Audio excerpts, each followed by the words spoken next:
Hello বন্ধুরা, আমি সীমা। এই কেকটা আমার এক নতুন কাস্টমার ওর জন্মদিনের জন্য অর্ডার করেছিল।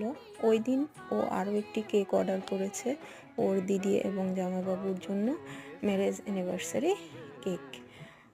এই কেকটা প্রথমে ক্রাম কোট করে ফ্রিজে রেখে দিয়েছিলাম 10 মিনিটের জন্য। এরপর এই ডিজাইনটি ওই সিলেক্ট করে দিয়েছিল, যেমন ডিজাইন দিয়েছিল সেই রকম করে বানিয়ে ফেললাম। কেমন হয়েছে আপনারা জানাবেন। ডিজাইনটি সেম, ওর মন মতো করে বানিয়ে দিতে পেরেছি এবং রিভিউ ভালো দিয়েছিল।